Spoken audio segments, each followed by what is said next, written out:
Hey guys, welcome to Fantasy Effect, episode 77, Dynasty Tears and Fears. We're presented by Fantasy Football Infinity. I gotta take that off there. Dang it. Please like, comment, and subscribe. I should just put something random on there, and whatever it says, Ron will read. I will read Ron's it. Straight up Ron Burgundy from Anchorman. Literally. If you throw anything in the show doc, he will read it. Son of a question mark. Who put a question mark at the teleprompter? Okay. How's it going tonight, guys? McSpanky and Holler here tonight.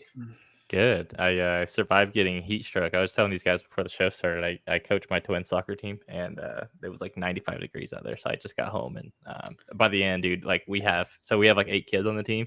By the end, I could get like 3 of them to go out there and actually just like run around and play because everyone's just like, no, it's too hot. And I was like, yeah, that's fair. Yeah, I'm done. That's crazy. I don't have to worry about the heat here. If it's warm, I just run onto the beach. Sounds nice. Lucky. Just dive head first into the water. Have you seen a shark? You ever like sharks get close to you? No, I mean there's shark sightings, but I personally have never seen one. Nothing up close. Yeah, and more. I think there's more Orange County. I think I'm more in like I'm not really more central, but I'm more central than like the sharks are down closer to the coast. Okay. Well, watch out for them sharks, man. Punch them straight in the nose. That's what I heard. You got it. I was looking at the calendar. We are T-minus 2 weeks and 2 days away from real meaningful football. I can't wait. Well, so there's real semi-meaningful college football starting this weekend. Week 0, baby. Like 4 Very games true. that are on the slate. One good game. What is it? Georgia Tech doing a lot of work there. It's Georgia Tech, Florida State, and Ireland. Florida. Okay. I'll definitely tune into some of those games. I'm excited for some real football. I know people are really hyped about what Xavier Worthy did this weekend. Those are all the Lions' backups for what it's worth. He did look really good though. It was. I swear they held Mahomes to 6 points, dude. I'm out here just pounding the walls. Defense. No, but it was cool. It was fun to see. I was a little surprised to see Mahomes playing. I was too, man. Andy Reid plays his starters in the preseason. Yeah. They'll generally get about a quarter, maybe a quarter and a half, and like whatever they decide is their like mock-up game. It's just I bet weird. They won't play this next week though. Weird to me though, because they're playing against other backups, so it's like I feel really good. I feel so I don't know. I found it a little bit weird, but. What do you have to gain by putting Patrick Mahomes out there? That's right. Exactly. You know what he can do, right? Yeah, exactly. I think throw behind the back passes is what he can do. That's what I was gonna say. He's just working out the new things he's throwing out there for us. So. Yeah, he's just screwing around out there and still winning. Yep. So good for him. I can't believe he did that. It's so crazy. All right, let's get into this news a little bit here. We got some injuries. JJ McCarthy is out for this season. We kind of touched on his value. I believe last week we talked about it. We did. Anything changed for you guys in the past week? No, just a little disappointing that he is out for the season. Sure. We're not going to see him. I think for me, he's probably my most he is my most rostered player. Yeah. A lot of rosters are in shambles already. So I haven't even hit week 1 yet. I sent a few bets. I had some JJ, and I sent a few Bo Nix and a plus, but they all got declined. I don't remember exactly what they were, but I figured, with a small plus with Bo Nix, I thought that could get done, but all declined. Those most of the times, if you have JJ McCarthy, I talked about it last week, but I think most of the time you're like kind of a fringe playoff team, because you got him in like the 106 to 108 range. So, if you had an extra, like I said last week, if you had an extra first and, maybe you can move him for Deebo Samuel plus is what I said. So just depends. Mm-hmm. Sure. Yeah, that was just a player I picked out of the tier I have. So, it wasn't straight up, but it just depends on what you like. Take it easy, Jeff. I'm saying to kind of go out and get those points that you could actually use. And then if you're that playoff fringe team, or if you had a second first, then you want those extra points. And so, hopefully your QB room is secure, and then you just get those extra points, kind of where my head was at. Definitely. I tried to acquire a JJ McCarthy for Lad McConkey straight up. I did not get a counter there. Spanky and I also did a trade, and I swear I just Okay, it was with you. Yeah. I wasn't trying to entrap you into that one. It just literally I was like, oh man, I could trade JJ McCarthy for Lad here, and like it didn't even the wires like totally got mixed there, and I was like, he literally just told me to do this in a different a little behind the scenes thing. So Ron DM'd us and was like, "Hey, would you move JJ McCarthy straight up for Lad McConkey?" And I was like, I was like, well, hold on, before I answer that, this is my JJ McCarthy, and you're like, no, not at all. And then At that point in time, about it wasn't. 10 minutes later, I get an offer, and I was like, oh, you're kidding me right now. I swear when I asked you, I was in a different league and I sent Lad to somebody because they're a competitor, they're a contender, and I am like my roster is just complete garbage. Like I think Jaden Daniels is my best quarterback, so I was like, I'm just gonna try to get a JJ McCarthy share, try to maybe hopefully fix this for next season in the quarterback room, and then I'm just kind of looking through. And I had a JJ McCarthy, and I was like, I need points here on this contender. And you happen to have a deal Lad. done though, didn't we? Yeah, we did. We got that Lad deal done in one of the honey leagues. I can't remember exactly which one. Oh yeah, it was so you got Daniel Jones, Lad McConkey, and Kendrick Bourne, and I got JJ McCarthy, Jermaine Burton, and a 25 third. Which context is everything there. I took over that league as an orphan for you, I think, this year, and yes, the roster is just a pile of hot garbage. So I took my shot on a couple young guys. So we'll see. Sure. You guys want to hit this trade question? Yeah, real quick since we're on. Yeah. So 12 teams, Superflex, half point PPR, Justin Herbert, Nick Chubb, Jerome Ford, 25 and 26 second from McCarthy, Worthy, Lloyd, and 25 late first. God, that's a lot. Okay. Yes. That is a lot. For me in a vacuum, I think I'm going with Herbert. I think I want the other side. I want the first McCarthy and Worthy. Yeah, Marshawn Lloyd's whatever. Nick Chubb, we'll talk about him in a little bit. I don't like it. I don't get it. You get Ford with it though, and 2 seconds in there. I mean, it's Justin Herbert. Like, say what you will about JJ. Those seconds could be late. Like, we don't know. Yeah. Like, if they're early seconds, then like, okay, fine. But say what you will, about JJ McCarthy. You can love him all you want, but I mean, that's Justin Herbert, dude. And Worthy and McCarthy, we have yet to see either one step on an NFL field. I don't know. Well, that's not entirely true. It doesn't feel terrible. I think preseason still counts. Yeah. Okay. I think it's a pretty very. I want the pick. I think it's even. I think it's very even trade. If my team needed an overhaul, and I was moving off of Chubb and Ford, like that would be really, really good. I mean, Worthy, maybe you could flip when he starts to, if he does things, and then McCarthy, and same with Marshawn Lloyd. I don't think are going to. Obviously, McCarthy isn't doing anything this year, but I think Lloyd is. I've talked about it before, but I think Lloyd's going to be good in 25, right? So I think, that's the thing. Yeah. I think that team is rebuilding, and so they acquired the pick. JJ McCarthy's nice little asset that's not going to go down in value anymore because he's already hurt. Marshawn Lloyd, I think we're expecting him to do nothing, so his value's fairly fine too. And then Xavier Worthy, I think by all counts, looks like stock is going up. So that's definitely. Yeah, definitely. Now that I look at it a little bit more, I think the value is on the McCarthy side. But if you're trying to start to compete, I think Herbert, because I think we'll talk about it later. But I personally think Chubb will not be great, but I think he'll be useful. Yeah, and you get the combo of Chubb and Ford there. So yeah, the second's going to be early too. The McCarthy team is rebuilding. So that's nice. That's pretty much the same tier as that late first that you swapped there.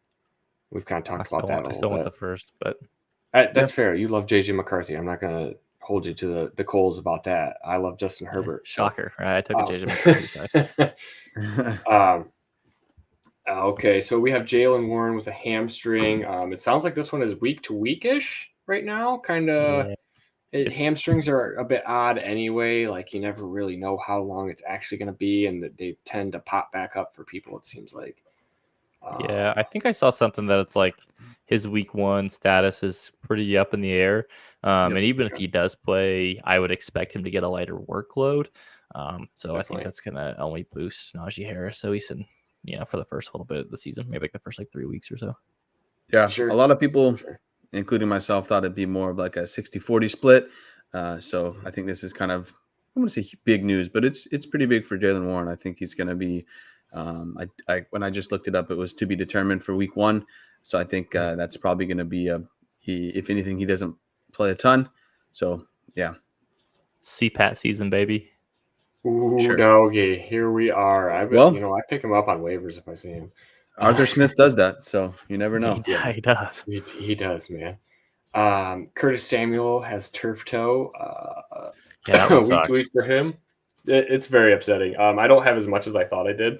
I feel like I've spent like the entire offseason trying to acquire Shakir and Curtis Samuel shares. Luckily, people have turned me down, left and right on these things. Yes. I spent a couple late seconds on some Curtis Samuel, but it's not overly going to hurt me too bad. What do you guys think about Curtis Samuel and this turf toe? I mean, he's I think kind this of had a hurts. career like this. Yes, Been he's like his always whole been career kind of just stuff. kind of dinged up, just always. And then he'll play, he'll start a game, and then he doesn't necessarily finish those games, and then he doesn't he'll miss a couple, and then he'll kind of play kind of like half-assed, and then it's like he's just this has been his whole thing. He's basically had 1 year in Carolina where he stayed healthy and he played and he was awesome. But it's just, I mean, at this point, he is who he is, right? And so I think this is a huge opportunity for Khalil Shakir. He was kind of Josh Allen's go-to guy down the stretch last year. Because Stephon Diggs was just, I don't know where his head was, but it wasn't in Buffalo. So I think this is a huge opportunity for Shakir. Keon Coleman should get a lot of opportunities too. But yeah, I think this offense is going to, I think the slot is particularly valuable in Buffalo just with how the offense they run. And so I think this is huge for Shakir. I think he's going to get a ton of reps and be good to go. Outside of Dalton Kincaid, it sounds like Shakir is like the next target. And then like probably Keon Coleman, like you're saying. But like in those preseason games when Allen has played, it's been like Shakir down the field. You know? I saw on Twitter that I don't know if this is true or not, but Dawson Knox could be sneakily like like it could help him a bit. I don't know for sure, but I think it's possible. But not many people are putting stock in Dawson Knox going into the season. So I think more of it's free. He's super cheap, yeah. So I think this is kind of a big deal and super good for Khalil Shakir. And so I was just looking at my rostership. Thankfully, it's only around 5, so not too bad.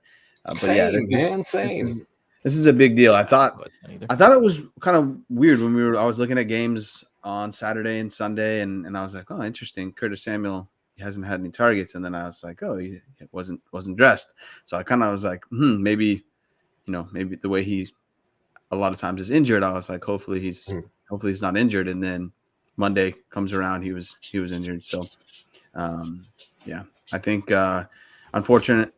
A lot of people were thinking Curtis Samuel was going to be the guy. I just, don't know for sure.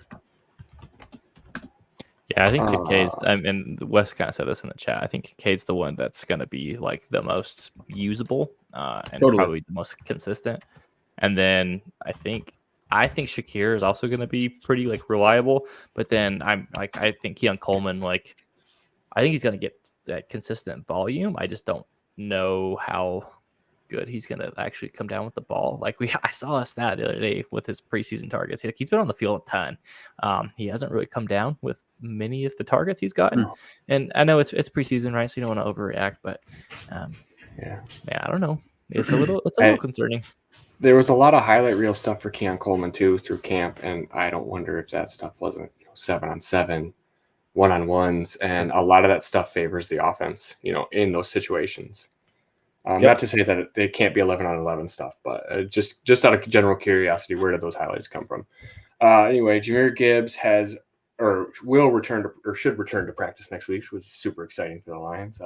He should be able to go for week 1. It's probably going to be a little slow go because, like we mentioned before, it is a long season, and David Montgomery is there, and he can carry a workload himself. So don't be surprised. I think a little slow start for Gibbs to the season. And I don't know if we knew exactly what the injury was, but if it's a hamstring, those can linger. So I just think it'll be best for Gibbs and also the Lions for that to go kind of a slow go. And I'm sure he'll play. I'm sure he'll be used, but I just think he won't be used the way that our us fantasy owners would like it to be. Right. Don't be totally shocked. If he's below the 50% carry. Unfortunately, you still got to start him, but I just think it might not be as much as we would like it. He doesn't need a ton of volume though. Like he's electric, right? Like he can hit a home run anywhere on the field. Yep. Honestly, with him, and now granted, if you're taking him in the middle of the first, you might not be happy with this, but if he only gets like 10 to 12 touches a game, like he could house one of those pretty easily. And those are usually like high value touches. They're not like just like a bunch of like 3rd and 1, just like pile and get 4 yards. Right. They're like designed like screens or let's get you outside. Let's get you make one guy miss, and here we go. Exactly. Okay. We got some camp news. We have some exciting news in the Vegas area. Minshew Mania has come to town. Are you ready, brother? No. I've been so excited since yesterday. Like, I've been bouncing off the walls. Like, I've been so stoked, man. No. I thought it was really funny. At the well, I mean, I think he's a very likable guy. I thought he was excited with me. No, I don't. I thought it was really funny. That the end of the game, it didn't sound like it would take some time before they were going to announce a quarterback, and then Monday morning rolls around and Antonio Pierce is like, okay, it's going to be Gardner Minshew. I was like, okay, this, and not surprised, but I was a little surprised. Yeah. I've kind of always thought he was going to win the job, to be honest. Yes. Because of the one game where Aiden O'Connell threw like the 4 passes against the Chiefs. I was kind of like, that's kind of the writing on the wall for you there when you have somebody like did Devontae play in that game? I know they won. I'm sure he played. Yeah. All right. So if Devontae Adams is on the field and you can't trust this guy to throw the ball more than 4 times in a game. Well, no, they threw it. He only completed like 4 passes. Oh, he only completed 4.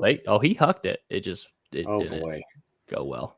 To the green. He hucked it to the green. But unfortunately, what I will say, he didn't turn the ball over, so that was nice. Yes, he just hit the turf. Yeah. What I was gonna say though, the thing about Gardner Minshew, I think this is like good for Davante Adams. Like I was just looking at the target share last year for Michael Pittman, where Minshew was obviously in Indianapolis. Michael Pittman had a 28% target share last year in Indianapolis. Like, Gardner Minshew, he's never met a double coverage he didn't like, and so he'll just huck it to his dude. He's like, I can sling it in there. We'll see what happens. So Davante Adams should be fine from a volume standpoint. The target accuracy might not be the greatest, but like he should get a ton of targets. I think he'll be fine from just like a pure like fantasy stat wise. Some of the other receivers might not do awesome. I think Brock Bowers will still be fine. He was thrown to so I watched the preseason game this last week. He was thrown to the tight ends quite a bit. Bowers didn't play, so it was a lot to Michael Mayer. And so I think Bowers and Davante Adams will be fine. Jacoby Myers might not do well. Trey Tucker seems like he's like their deep threat guy, and Minshew will just huck it deep too. So there might be some weeks where he's usable, but dude, I don't know. This offense is going to be fine. I think it's like bottom half, and I think it's most weeks it's okay, but Davante Adams you're gonna feel good about. I still feel good about Zamir White, but outside of that, it starts getting a little dicey. I was thinking with Minshew being the starter, I was thinking Jacoby Myers was the biggest name that one hurt a bit, right? I know Davante Adams is gonna get peppered. I'm pretty sure Brock Bowers will get his. And then I'm thinking like not necessarily in this order, but I'm thinking Michael Mayer will be used as well, right? So because Brock Bowers they can put all over the field. We saw it in that one preseason game, and so I just think why not a fullback? Yeah, it was really fun to watch. I think like Brock Bowers is going to be a really fun player to watch. If they were to get a quarterback, I feel like that offense they still need. I'm not a big believer of Zamir White, but I think that offense would be really good with a quarterback. So I just think I think Davante Adams will be fine. I think Brock Bowers will be fine. Unfortunately, like fine is the only way. Like I'm going to stop at fine. Like I don't think they're all going to be make your team that much better. But I just think overall it will be okay. But we've seen it before. Minshew hucks the ball over the place, so they're going to score some points. And the Colts were in the playoff contention all the way till the end of the season last year. And so Minshew kept them afloat. Obviously, that offense is better than the Raiders, but he can keep a team afloat. Yeah, I was going to try to rebuttal, then I was like, I can't. Sorry, I can't make a non-homer argument as to why it would be. So. Well, I mean, I think the biggest thing there, like outside of, I think the biggest difference is the running back there, right? Jonathan Taylor versus Zamir White. Come on. Yeah, right. Yeah, that's a huge threat in the backfield. That's for sure. Okay. Also, Jaden Daniels was named the starter. Complete shock and awe here. Yep. Doesn't feel like that was even a competition. Who's the backup there? Marcus Mariota. Yeah. I think it's Mariota, okay. So we know. I didn't even know that. I didn't know there was a competition. So there wasn't. There wasn't. That's why I put surprise in the notes. I just wanted to kind of touch it real quick. I really am liking Jaden Daniels for touch it longer. Just quickly. Just because in terms of fantasy, he's going to run the ball, and I think they have okay weapons. Terry McLaurin, so I just think outside of I think overall for fantasy, Jaden Daniels should be fun. I just worry about Cliff Kingsbury. He's not going to do the offense any favors with the scheme. I saw something too. Is like Terry McLaurin hasn't left the left side of the field yet. Yeah, like that's what I'm saying. And like, they use like the least motion out of any team in the NFL. Terry McLaurin, like he's lined up, I think 98% of his snaps have been in the left side of the the left wide receiver. They don't move formations around. They don't like disguise what they're doing. They just line up. They're like, it's basically telegraphed if you watch enough film. So there's, thank goodness he can run, but like, it's worrisome that Jaden Daniels is like, he's not in a position where they're going to do him any favors. And that offensive line is like, that's like a bottom 3 offensive line in the league. Totally. I just think for fantasy, I think he's going to be fun. I don't know overall how well he'll do, but I think just for fantasy, I think it's going to be fun to watch with him. Yeah, the rushing ability there, he'll be fine. He'll put up points. It might not look pretty, but like if you just look at his stat line, it'll be. Ron just said, "I don't need my keyboard." Let's throw that anywhere. I think Jaden Daniels will be. His stat line will look good. It wouldn't surprise me if you look up at the end of the year and he's like the QB like 12 on the season. But if you watch any time he plays, you're like, oh, what are we doing? Yeah. Totally old school Stafford ball where you don't watch till the fourth quarter and all the garbage time to make. Reminds me like Blake Bortles, right? Back in the day. Yeah, baby. Yeah. Oh my lord. The garbage man can. Yeah. That's funny. Should we get into these tiers? Let's do it. All right. Let's see here. We're starting off with Jalen Hurts. The market has Jalen Hurts at quarterback 4. I myself have him at 8. Holler has him at 6, and Spanky is the highest at number 4. I'll let you guys go. So I know we've talked a lot of junk on Jalen Hurts, but like his. Okay, so I feel like I don't like Jalen Hurts as much as everyone else does, but apparently I do. You like him more than everybody else, apparently. Well, than you guys. I like him equally as everyone else, but equally. Here's the thing. It's like I don't fully trust his coaching staff, but it seems like from what I've heard, they're going to run a lot of the tush push is still a big part of the offense they want to run, and if that's part of their goal line package, and he's like, if he gets like 8 to 10 rushing touchdowns. I mean, he's not going to finish outside the top 6 at quarterback, right? And so it's like it might not look awesome, and like this throwing might go down, and he can still huck up go balls to AJ Brown. Like I think he's going to get his points. I don't think the offense he was pretty dysfunctional. Philly was dysfunctional last year, and he was still fine, right? So I think it can look ugly just because of his rushing ability. Like it's going to be it's going to be okay, and that's why I still have him up there, even if I don't necessarily believe in the situation in Philadelphia. But so I've been going back and forth a bit. I've had him up at 4, down at 6, 5, so that's kind of where he is in my range, but I feel like he's beneath Lamar Jackson, and then on any given day you can put him above Joe Burrow or below Joe Burrow, right? I personally think there's going to be some more dysfunction in Philadelphia. this year. I think it all stems from their head coach. I know I've talked about I'm not a fan of their offensive coordinator. Kellen Moore doesn't do a very good job. But I just think overall it all stems from their head coach. And I think last year Jason Kelce was really doing a good job of keeping that whole team together. I think he's just a really good leader. And so I think we're going to see it a little bit more. I think he's definitely like, if I ranked my like head coaches on the hot seat, I think I'd put number one, Nick Sirianni. I just think they need to win, and I don't think they're going to. And I think there's going to be a big bounce back year for Joe Burrow. I know a lot of people are worried about his injuries, but I think he's going to bounce back. I think him, Jamar Chase, and T. Higgins are all going to have a really, really good year. So I just think overall, I feel comfortable having Joe Burrow up there at 5, and then Jalen Hurts down at 6. So that's kind of where I'm at. I did just bump Hurts up above Caleb Williams. I don't know why I had that, but that seems a little silly. Well, I want to see the rookie, but the hype is there for, Caleb or whatever, especially after he made the one throw that no quarterback's ever made, even though we saw like 6 other highlights of quarterbacks making the same throw. I thought that was really funny. But like for Hurts, I don't like. So I think Kellen Moore is a fine offensive coordinator. I don't like him with Jalen Hurts. Fair. We've seen like throughout Hurts's career, like passing has been the thing that drops him down. He's losing a Hall of Fame center and Jason Kelce there, who is basically like orchestrating this tush push. I saw them run the tush push and get absolutely stonewalled in a preseason game with it. That was the backup line.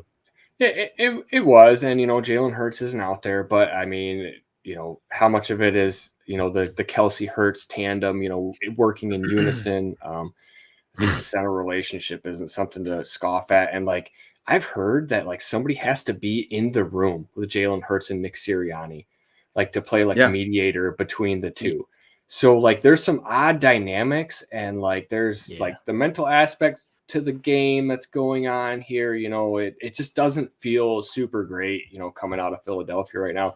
You bring in 2 coordinators that could both be head coaches at this point in their careers. So like you could easily see Sirianni get fired midseason and they just say, hey man, the reason we brought you in was to be the interim. Like that could be part of the deal within that, interview for these guys to come over to Philadelphia to kind of deal with the Sirianni show that's going on here. Yep. I feel the same exact thing. Like I've read it, him and Hurts are not on the same page. And to me, that's a really big deal. So I think I was pulling up numbers from the last, week 14 through 17, and Hurts was fine. He had one bad game at 8.9 points in PPR. And then it was 21, 23, and 19. Right. And I personally think we're going to see more of those 19 and below. And that's kind of why I have Hurts where I have him.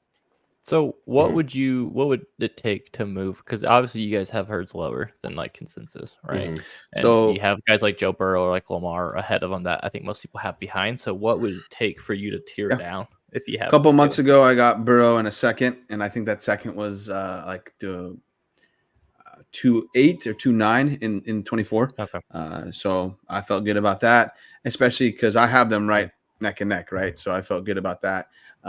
If I kind of go down a little bit down the line, right, if I could get myself Anthony Richardson and a player like Christian Kirk, that might be too much, but just depending on who it is, like I feel like that would be nice, or Deontay Johnson. So kind of more of these high upside guys, and then even like if I could get obviously if you could have gotten 101 for Jalen Hurts and maybe like a 101 and the third or whatever, that would have been nice as well. So it just depends, because I have Caleb Williams as my QB9 right behind Anthony Richardson. So honestly, I would move down to Jordan Love too. I personally am probably higher than most. Yeah, I think I did one as well. I'm higher on Jordan Love, not by too much, but I think market value is 9th. I'm 7th. So I think Jordan Love does a really good job in like fantasy terms.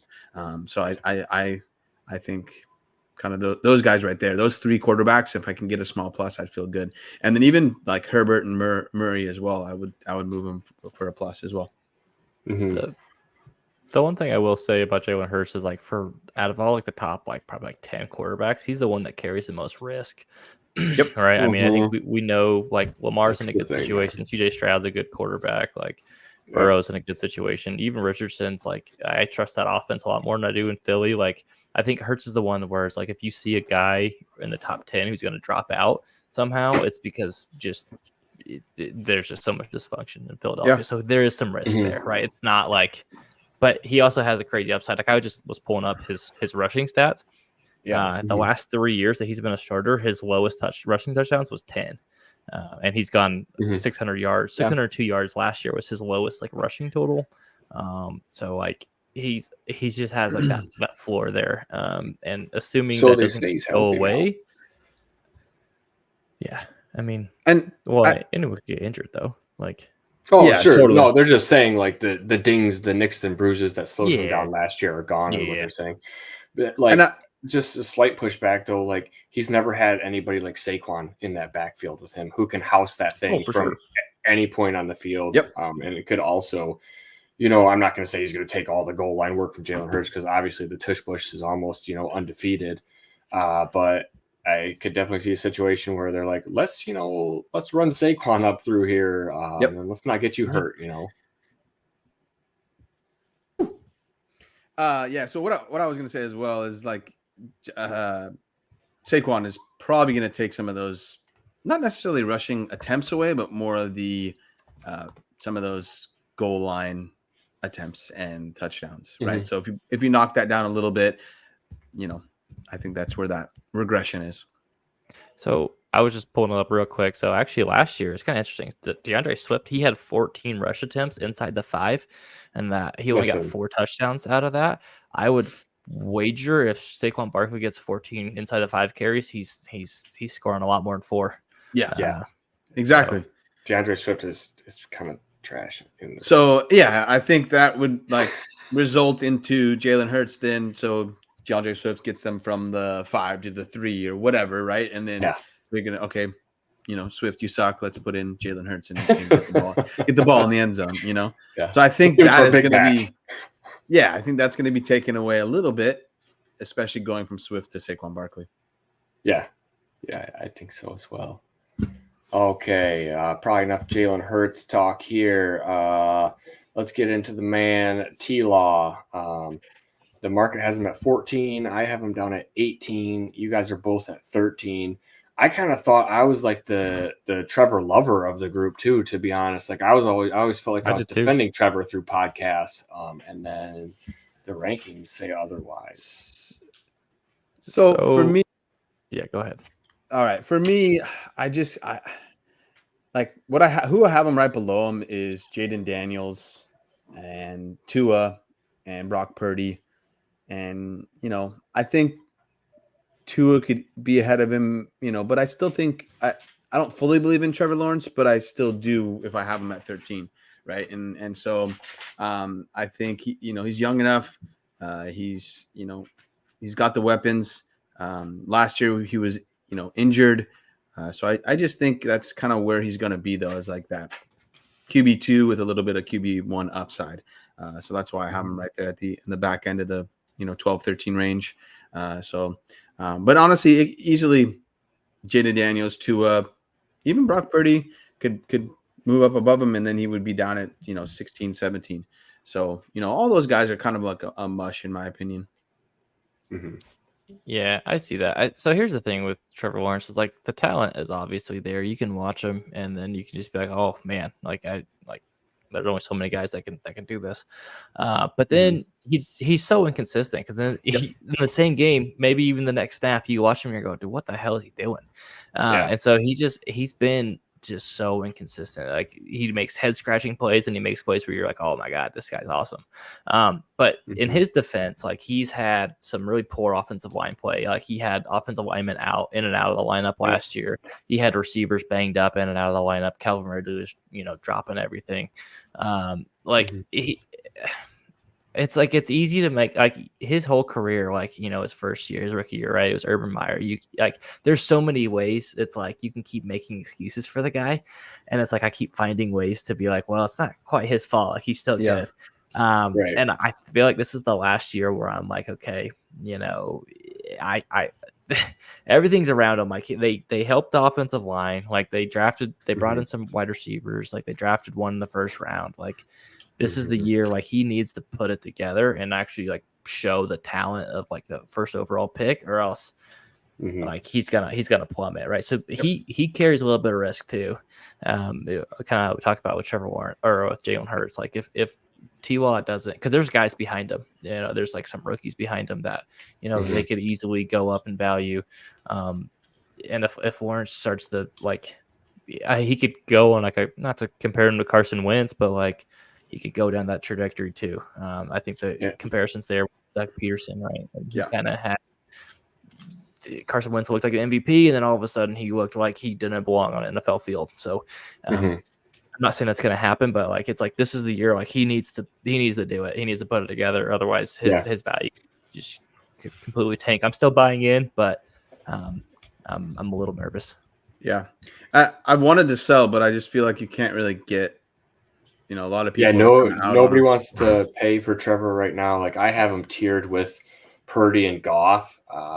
That's kind of how I see him in that quarterback 2 range. And like, even if he has a back end QB1 season, like, do you think he's really going to like move that much higher in the ranks? Like, I think he might be at his highest point that he is ever going to be right now. And nobody wants to take him off your hands. So you have to hope for that QB1 season. And like, if he stumbles, like it's probably, you know, like I'm saying, like he's not going to go any higher than this ever. If he, you know, has a failed back half of the season, even if he looks great for the first half of the season, he's just going to drop right back down. And really, he's only going to jump 1 to 2 spots over some mystery box quarterbacks, maybe. Well, for rookies, you know, the guys that have him ahead of him, Prescott, Murray, Herbert. I mean, maybe if Dak Prescott goes to like a worse team, he could, and Trevor Lawrence has a good. But I don't think that's like I think it's going to happen. I still don't care. Like if Dak could go to any team, and I'm not going to rank Trevor Lawrence above Dak. Yeah, so that's kind of where I'm at, right? So I think you kind of hit the nail on the head there. Like I think that's as high. QB 13 is about 14 is about as high as he's going to go. And if he doesn't have a good season, those rookies below him, those other guys below him, Tua has a good season, Purdy has a good season, and gets paid. He's going to go. They're going to both jump him. Yeah, I already have Tua above him. I have Purdy in the same tier because I believe in those offenses and those systems. Yeah, and they have those weapons there with them, you know, to keep them relevant and keep them afloat. Kind of like the same with Jared Goff and Ben Johnson and all the weapons that he has around him. It's kind of the same thing. Like they can operate within that system. If those guys were to go somewhere else, I could drop them lower easily. Yep. And I already have Jaden Daniels and Drake May above him because all those dudes have to do is flash something. And they're, you know, to the moon because they're rookies and everybody's just going to go bananas over a rookie. Yeah, I'm not that far on Drake May yet. I have JJ McCarthy and Drake May below him. So really the main guys that I think that could jump him are Tua, Purdy. And then I think if JJ McCarthy didn't get injured and was going to have a good season or did have a good season, I think he could have jumped him as well. So just, you know, it just depends. I think, like you said, he's as high as I think he's going to go. Yeah, I agree. Okay, do you guys want to move on to Rome Odunze? Talk a little rookie talk here, some excitement. Okay, the market has him at 15. I have him at 16. Holler is wide receiver 20, and Spanky is wide receiver 22. I actually had to drop him down. My ranking was a little bit bonkers. I had him at wide receiver 12.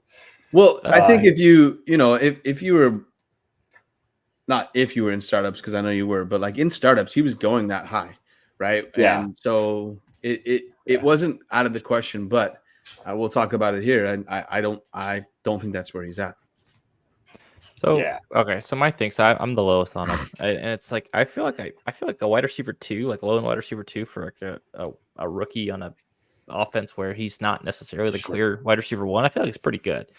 And it's like, who are you gonna put him above out of these guys? Like we have like guys like T. Higgins, DK Metcalf, Devontae Smith, Tank Dell, Nico, Michael Pittman, DJ Moore, IU, Tyreek Hill, Jalen Waddle, like all guys in front of him. Like how much higher up can he really go over some of those guys? Like, I just don't feel good about putting him over really any of them, which is why he's down at wide receiver 22 for me. I have him ahead of like Debo and like Zay Flowers and like Xavier Worthy, who honestly, Xavier Worthy's on the trajectory where he might pass him too. So, and the thing with Rome Odunze is like, he's not necessarily, so that Bears offense that's tied to a rookie quarterback. And yes, we think Caleb Williams is going to be good, but he's still a rookie, which he's going to have his up games and his down games, right? I think DJ Moore is clearly like the favorite target. He's going to be the one that's like, he's solid. And then it's like, okay, who's next in line? It sounds like the reports out of Chicago is Keelan Allen is overweight and slow and just disinterested is what it kind of seems like. So it might be Rome Odunze. He might be the wide receiver too, but even still, I think he's going to kind of live and die on whether a rookie quarterback can support multiple receiving options. Yeah. I don't have a ton of confidence in Shane Waldron as an offensive coordinator. His offenses in Seattle were pretty boom and bust, and I think he relied a lot on DK Metcalf bailing him out with deep balls, which I mean Odunze can do, and so can DJ Moore. DJ Moore, yeah. I just think how much higher can he go? Yeah, right. I'm with you, Spanky. As I have a hard time thinking a rookie quarterback can support 2 top 20 wide receivers, right? Nothing against Rome Odunze per se. I just think, in that 20 to 25 range, I have him at wide receiver 20, and so I just think, for me, that's kind of where he's at, and I think he can maybe go up a little bit, but I have a hard time thinking he's going to leap Devontae Smith, T. Higgins, and his own teammate DJ Moore, because I think DJ Moore is wide receiver 1 there. Maybe I'm a little higher on Pittman. I know I'm higher on DK Metcalf than most people. He's one of my highest rostered players, and he's just a wide receiver I've really liked. And so I just think maybe he can jump over Devontae Smith and be him and like Devontae Smith and Rome Odunze kind of, in my opinion, are kind of those same guys that are those wide receiver 2s that could be a wide receiver 1 on a team. I think Rome Odunze could be a better wide receiver than Devonta Smith, but I have him right below because I haven't really seen it yet, right? I've seen it in college, but I want to see it in the NFL before I can put him over Devonta Smith. Obviously, they're different sizes and things like that, but I just would want to see it first. So I'm with you, Spanky. I don't know how much higher he can be than wide receiver 20. Yeah, I think him, Higgins, and Devontae Smith all have that same problem. Is like their ceiling is capped because they're clearly not the wide receiver 1 in their offenses. They can still be good, and I think the reason Odunze is as high as he is in like according to the market is because he was a top, like a top 10 or 11. He was 8th, like a 8th. Okay, yeah, he was in the top. He was a top 10 pick, right, in the NFL draft, and so people are like, "Oh my God, he's the new thing," which is awesome. I think people will start to adjust a little bit, and he'll kind of start slowing back down when they kind of see like, okay, maybe he's not going to be like, because you want him to be like Marvin Harrison or like Malik Neighbors, but those guys are clearly the one on their offenses, right? And Rome's just not going to get that kind of volume. Like he's just not with DJ Moore there. Yeah, so and I think that's what the issue is, because I think a lot of people had Rome right up there with those 3 up until he gets the Chicago landing spot with DJ Moore, Keenan Allen, rookie quarterback situation. And I agree with you guys as the wide receiver in the wide receiver 2 range of the Jalen Waddle, Brandon Ayuk, Devonta Smith. That's right. Who I have them behind it is those 3 guys right there. And like you're saying, that ceiling is capped, and I have DJ Moore right behind him just because of a age factor. Caleb Williams did want Rome Odunze there. So I put a little stock into that after we saw what the Tank Dell situation, but we've seen, quarterbacks say, I want this guy, and it doesn't turn out. It makes me think that Caleb is going to try to force the issue, though, to maybe make that happen. This is your guy. You want to bring him here. I could, I can see it either way, but like, it's just like, so DK is kind of old and stale. DJ Moore always does his thing, but he's never worth a damn thing. And like Nico and Tank are also in that same threesome that Rome Odunze stuck in. Nobody wants to pay for DK. Like everybody wants like a king's ransom, but it's just like, why am I going to pay a king's ransom for DK? I know he's only 26. I know that he's still young, but like he's a specimen. He is. He's a physical specimen. He's all those things. But like, you take that back. Nobody's out. nobody's out here like, dude, I am going to pay top dollar for DK, but somebody would pay you top dollar for Rome. The problem with DK Metcalf is that whoever's highest on him in your league probably already has him.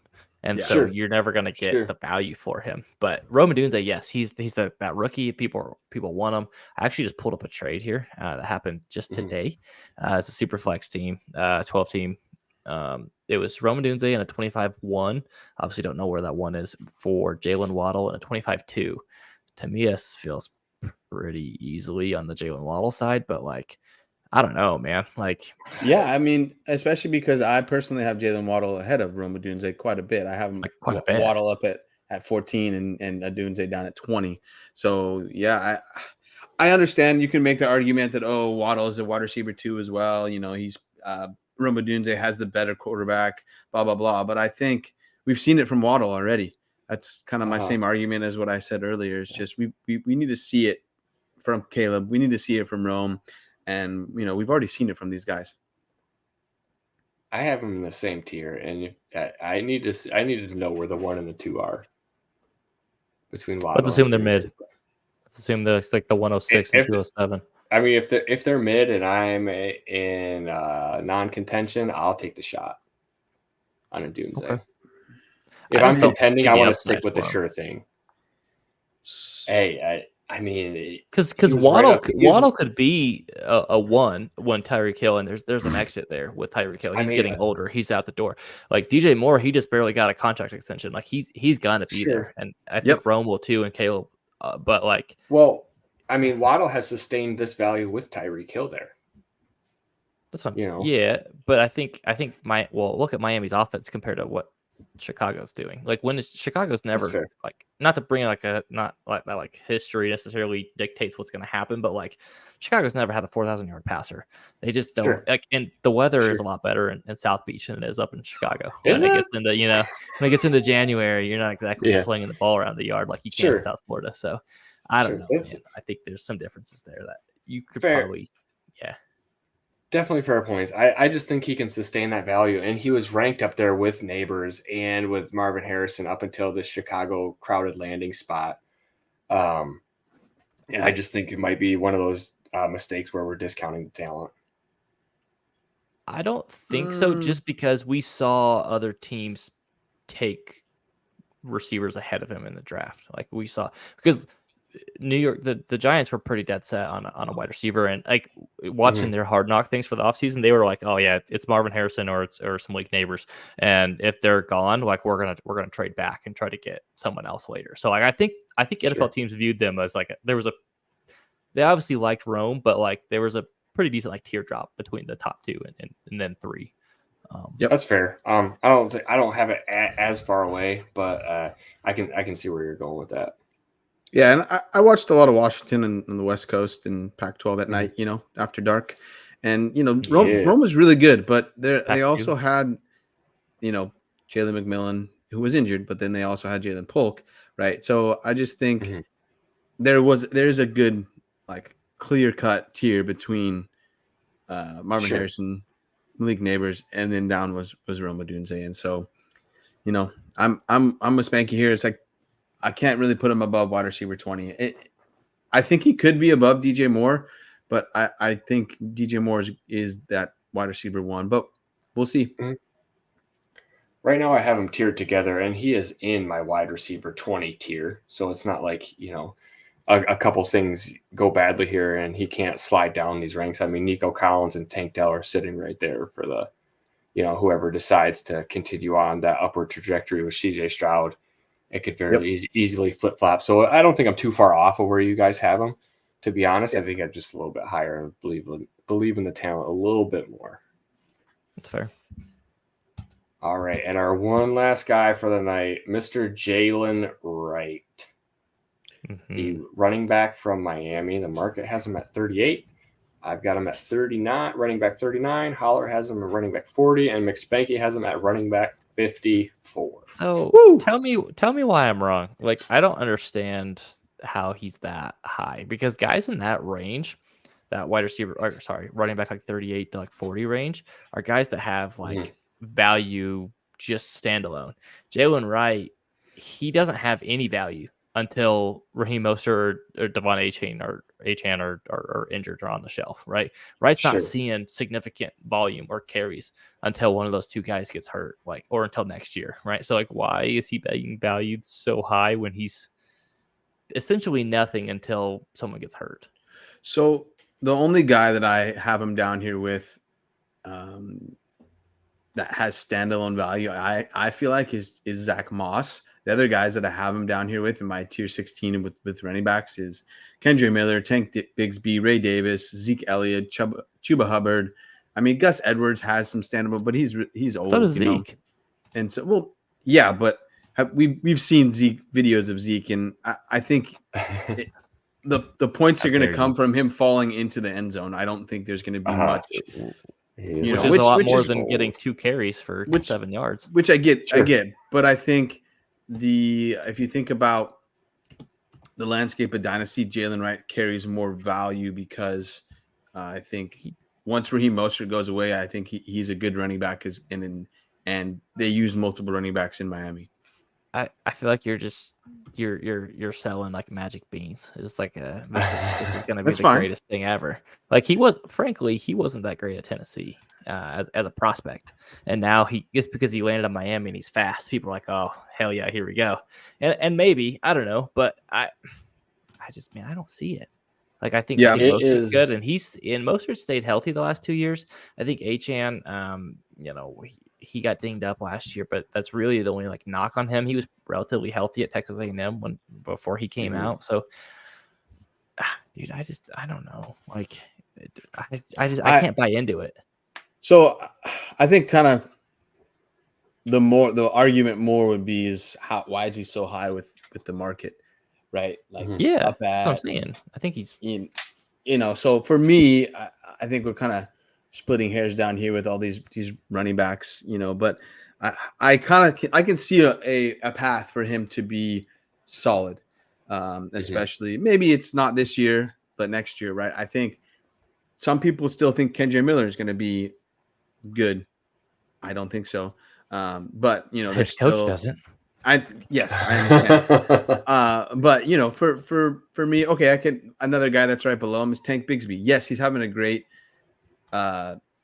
camp, but is he going to be? Bigsby's going to see the field. Yeah, he should. Jalen Wright, I don't. He's not unless someone gets hurt, and so I just don't. It to me feels like how people chased Tyrion Davis-Price, they chased Trey Sermon. Whoever gets into these Shanahan rushing offenses, everybody wants a piece of that. So he gets pushed up. He's a rookie, so he gets pushed up even more. Yes. Because he's a young running back. Like you guys have mentioned, Mostert, is getting pretty old out there. Even if he is healthy, he is still 32 years old and playing running back in the 31. NFL. 31. I mean, he's got to be 32 in the season. But they just turned 32. My bad. Oh, did he? Okay. Sorry, he's on my redraft team, so I hope he does well. But really, we've seen this situation fizzle where people push this up because a running back gets dropped into the perfect running back situation, and it's blown up in people's faces. Probably not to the extent of what Trey Sermon did, where people were wasting first on that guy. I don't think I saw anybody taking Jalen Wright with a first, but he was going earlier than I was comfortable taking the shot on Jalen Wright is what happened. And that's why I don't have very much Jalen Wright. Yeah. So I think I'm obviously a little bit higher than you, Spanky. I wish I could figure out where I got him, because I have 5 shares, but I'm pretty sure I never took him earlier than late second, which is kind of consensus of where he was going most of the time. But I think I don't have a single care, or sorry, as a single care or share. Single care. 0 cares. Let's go. So I think the biggest thing is just the landing spot and him being tied to the Shanahan tree, right? Kind of what you said, Ron. And so I think there's a possibility, but I think you make a good case of he probably isn't going to see the field, so. To me, I think that the market value is quite a bit too high, but I think there's some guys that might be. I have them below them that could be above them. So Let me ask you a question. Would you rather have Jalen Wright or Ray Davis up in Buffalo? Oh, wow. Ray Davis. There's more to me. There's more upside in Ray Davis. Yeah, because you have him ranked lower. I know. Okay. I didn't get to, and that's my point. Is that I think there are guys like that who are behind Jalen Wright in the fantasy market that shouldn't be because they have so much more upside and are probably going to see the field. Like everything you hear out of Buffalo's camp is that Ray Davis is just tearing it up, and he's a good runner between the tackles, which we know James Cook isn't. Like he's and they're going to see the field a ton. Where Jalen Wright is like he's just sitting there just vibing until one of the guys in front of him get hurt. Mm-hmm. I think Jalen Wright's got a little bit more of that between the tackles than what the other two do, so he could get in there for a little bit of short yards above Achane and his small self, who lost all the fat on his body for an inexplicable reason. You should have kept every ounce of fat you had, Achane. And Mostert's a speedster too, and I know that they can run between the tackles and they have really good vision and all that, but I think he's just got the bigger body, but also like just a little pushback against him and Ray Davis is like Josh Allen's taking them goal line carries. Like Josh Allen is a straight up caveman. Like I bet I will hold my beer. I'll do it myself. Ray Davis gets more goal line carries than Jalen Wright does. Okay. Yeah, that I could see it. It could be like a 10 to because I think Jalen Wright's going to get exactly 0 of them because he's not going to be on the field. That's fair. It's just a slight pushback and a thing to think about with Ray Davis and his between the tackle running. Ray Davis is not that he can't. I know he is. Not he got all aggressive coming after Ray Davis. Don't come at Spanky and his boys. Yeah, like I don't know what to do with Jalen Wright. Like he was like I said, he was just going too high for me. I don't want to buy into him just because of the situation. Like I thought the tape was fine for Jalen Wright, but other than that, like I wasn't like he's definitely fast. It's one of those situations where it's like, oh, he's a fast player and he landed in a good offense, so people are gonna be like, oh, let's go. This is, and I think your comp of chasing like TD like Tyrion Davis Price and Trey Sermon was spot on, right? It's people, and we've learned nothing. If nope, we get the rookie, with the decent draft capital and on a good team, and you're just like, this is what I want. Right. This is what we need. But it's like if they don't get on the field, it doesn't matter how good you are or how talented you are or how fast you are. You're not going to score any points. I think I think most people were thinking, oh, Achane's going to get dinged up a bit, and then Jalen Wright will jump right in and people are definitely betting on one of the two being out. That's for sure. Yeah, and so I think that's part of it as well. But yeah, I totally see what you're saying, Spanky, and I don't think put too much stock into Jalen Wright overall. Yeah, agreed. It's crazy. We got time. We got time for one more, or we want to? Yeah, of course. Yeah, do one more. Okay. What do you want to do? Want to do your boy?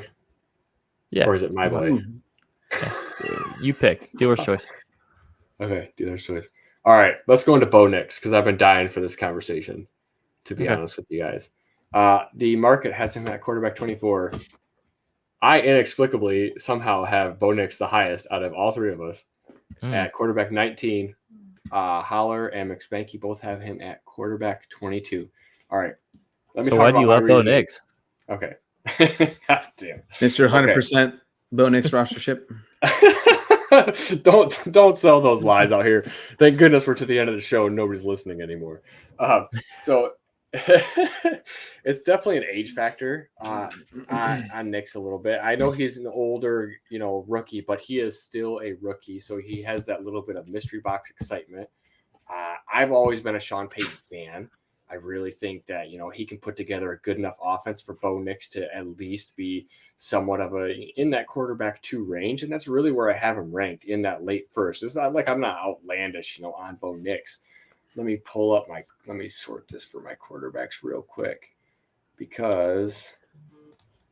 So I have him in the same spot, late first. Okay, go ahead. Yeah. I feel like the guys above him. So one of them directly above him, Bryce Young. I have him at 21, and I think there's him and Bryce Bo Nix have like the same upside to kind of increase. Right, they both have good seasons. Another guy above him is Kirk Cousins. Kirk Cousins, that's kind of where his quarterback 20 is where he's at. Right, but to me, I don't know. Like, I know Bo Nix can run the ball a little bit, but to me, I feel like there's not enough in terms of fantasy for Bo Nix to really rise that much, right? So I think he's kind of securely in that QB, like back end QB2 range. And so anywhere from 18 to 24 is where I would feel comfortable, slotting in Bo Nix. And I think he landed in a good spot, good coach. But how good of a coach, was Drew Brees, lifting him up, you never know. There's arguments there. But we've seen it. Bo Nix is doing a really good job so far. But really, they don't have that many. Like, it hurts my heart, but they don't have very good, weapons overall. So I just think this year he's going to have a harder time being like elevating himself above, securely QB2. So I don't like that I'm being put in a position where I have to like defend why I'm lower on Bo Nix than you are. Yeah, right. It's hard. It's a weird place to be. He's got the rookiness to him, to where he, like, even if he is a quarterback too, all he has to do is have a solid season and flash a couple times, and he can easily, bump up a little bit, and he can sit there, like with the likes of Trevor Lawrence at this point in time. You know what I mean? But like, really, I have him with JJ McCarthy, Stafford, and Kirk Cousins. Like, I really believe in Stafford and Cousins as quarterbacks. And if I'm a contender, I want Stafford and Cousins on my team over Bo Nix. I'll tell you that right now. Agreed. But if I'm going to rebuild, like, I don't hate trying to swap and get a slight little plus to Bo Nix off of Stafford or Cousins, just because of their advanced ages. I mean, really, they are getting to that point to where they're almost going to be dusted like Aaron Rodgers. Like, he's still on the field, but at this point, they're dying on your roster, and you're hoping you're still a contender at that point in time, because you're not getting anything in return anymore. I don't trust Baker Mayfield without Dave Canales as of right now. I know that he did it last year. We've seen Baker do things before and then, been fooled by it. I can't believe in Bryce Young yet until I see Dave Canales resurrect his career, because this is where Canales is now. And I don't believe in Will Levis. There's a reason he was a second-round quarterback. I know you can make the argument it's the top of the second, it's almost a first. Well, like, if he was good enough to go in the first, he would have went in the first, kind of thing. And I don't know. And then underneath that, it's just a bunch of aging vets and people that you can't get much for. Like, nobody's paying you for Geno Smith. Nobody's paying you for Daniel Jones or Russell Wilson. Here's the thing. Couldn't even put Deshaun Watson in there. I just got him dirt cheap. Yeah. You did. You stole Deshaun Watson. Bo Nix, he's being tiered around probably like a 2025 late first. He's one of those things too where he's a rookie quarterback. Unless he's just like god awful, he's going to hold that value for his picks, right? And so and where he went in drafts this year was kind of a later first. So like chances are you probably have a good team if you drafted Bo Nix, just if you earned the roster spot you took him at. And then if you don't need him, which you probably don't, you could just flip him and get an extra 2025 first, next year, right? To a team that's maybe trying to make a playoff push and gets injured. Like, Bo Nix is, I really like his value, and I do think he has a limited ceiling. As much as I like Bo Nix, like, definitely. I don't think he's never going to get above like quarterback like 15, right? Like he's just not with the kind of quarterback he is. And so, but I think he's going to be solid. I think he could have a nice like Kirk Cousins type of career, or like a Jared Goff, where he's just always like a really solid like high end quarterback too, where you can just rely on him. And if you ever need to like trade him, he should hold his value pretty well. Yeah, that's exactly what I was saying too. Yeah, just feels very secure right now. Yep, it's like a nice cozy blanket you can just wrap up in. Yeah, I can't wait. Wrap up in some Bo Nix. Wrap up with some Bo Nix, get your pumpkin spice latte, and just get up. Oh, baby. Who would have thought we wound up here? Well, we're a couple wild Uh, cards. You just never know. Just never know. Yes, we are. Well, do we have anything else tonight? We want to save the other guys for next week. Let's save it for next week. Okay. Yes, thank you guys for tuning in and listening to. If you stayed and listened to us and got to the part where I said wrapping up in cozy Bo Nix and spice lattes, God bless you. Yeah, keep Yes, tuning sir. back for us. Right on. All right. See you guys. All right, peace out.